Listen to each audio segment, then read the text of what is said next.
so far, Jadrian Dart Clark. What's going on, guys? Welcome to the show, Jadrian Clark. Man, this is a squad right here. Wow. Do you know that we could have potentially all been on the Unicorns at one point together? That would have been crazy. Insane. Ah, man. You with me and Jadrian, a couple of Europeans over here. Jadrian, where are you at right now? You're in Colorado somewhere? I was just in Colorado skiing. I don't know if Tom Sewell likes that. Let's keep that a secret. But, no, I'm back with my family right now. I'm in Nashville. The coaches convention is coming up, and I'm out here with my uncle and going to go to the coaches convention in a couple of days. Awesome, man. And first question I got: how was the situation in England? Obviously, after you won the championship and won everything in the Elf, you went over and did a little stint in the UK. How was that experience? Man, it's been awesome. It's always been a lifelong dream of mine to get my MBA. I got the opportunity to go out there on a scholarship to get my MBA, and they even threw a few beans and toast in there for me as well. So eating the British food, which isn't the best, but exploring the culture and get my MBA, that's the good part. Man, Jadrian, you're like the poster boy for taking advantage of the opportunities of football in Europe. For the people, I guess now this is a question that would be pointed at American football players who haven't had a shot at the NFL and are considering going to Europe. Share a little bit about how going to Europe has changed your life. How much time you got? Europe is a special place. It's my buddy Javi used to say it's the old world.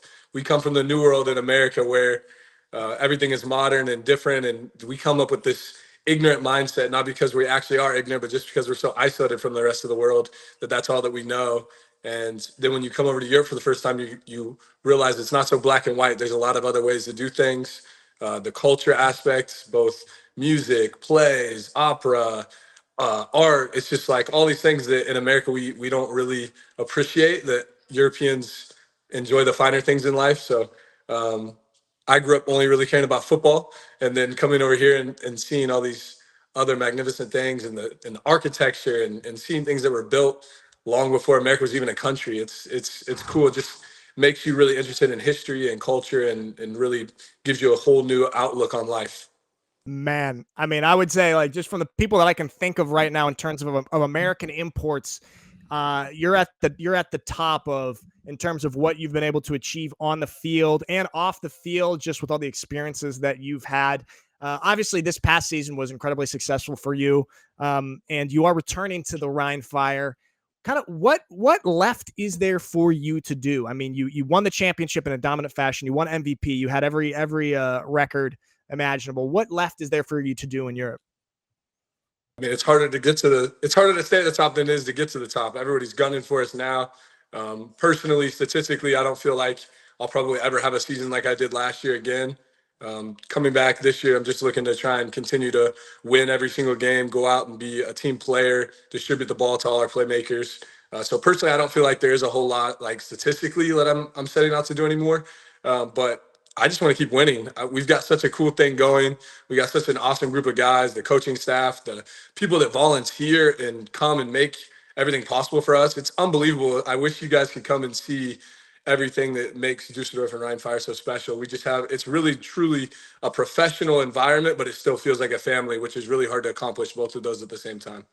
Yeah. I'm definitely going to have to come out there and really get an experience, a real day in the life with you. I'd love to see how that's growing. And I know from our conversation back after our game last year, I walked away just being blown away at what the potential for football in Europe was like from that conversation. Yeah, it was really cool. I mean, obviously, that was a tough one for you guys. You were playing quarterback. Swiss Army knife does it all. But it was still a cool experience to, play against you and to play a new country. I'd never played against Switzerland, went to Switzerland, played you guys there. That was cool. It just continually grows, and to see the game truly becoming fully European is awesome. It's cool for me also to see certain of my teammates really come into their own. Guys like Harlan Quofi that were last year kind of slept on, that now everyone kind of sees as one of the top homegrown players in the whole league. Obviously, my offensive line did an awesome job. So just for me, what the coolest part about this league is that it's really given Europeans a chance to showcase their ability. The leagues before this were really much more about Americans. And as I'm gotten older and really started to see, wow, these athletes over here are really, really talented. They just need opportunity and they need coaching. And that's sort of what the ELF is giving them, that platform to showcase that Europeans can play football too at a really high level. Man, I mean, I love it. And you touched on a little bit also of, it feels like you guys at the Rhein Fire have the highest level of professionalism that you can have in European football, and are really kind of the standard, but also keep a little bit of that European football magic that kind of like we've had with some of these teams. It seems like you guys sort of have that. And I think perhaps a reason of that is Coach Tom Sula and his like culture setting, just from when Silas and I talked to him a couple weeks ago, and when we talked before the championship game. Could you talk a little bit about Coach Tom Sula and playing for him, and what it's like to kind of be in that organization with him?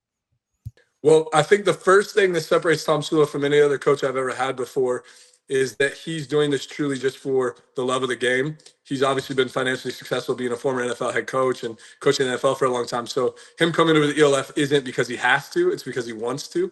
And when you have somebody that's really, truly there just to promote the game and to coach you guys up and make you better men on and off the field, you can feel that. So it's not only just him. We also have Coach Weidinger. We also have Coach Kent, who have been successful in the NFL and CFL and stints all over the world. So we've really done a good job of putting together a staff of guys that are just all in on making something special. They're not into it for personal gain, whether that be financial or career-wise. So it starts there. So that's a very unselfish attitude.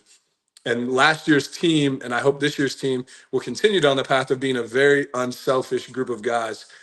Everyone committed to their role of just being that 111th on the field, or even if you're just a scout team guy, doing your job that way. And we had such a special group that way, where we had many guys that have been, Anthony Mahungu was the top receiver in the GFL back in the day. He won the championship. He comes in and just decides to be one of many playmakers on the offense. Glenn Tunga, who was the leading rusher at Hamburg Sea Devils and led them almost to a championship, comes in and he's, just another clog in the machine. So we were able to assemble this group of guys that were very unselfish, and that all started with the coaching staff. So our culture is one built on team first, but also still professional. And like I said, that's such a unique fine line to balance. So that's really cool to see.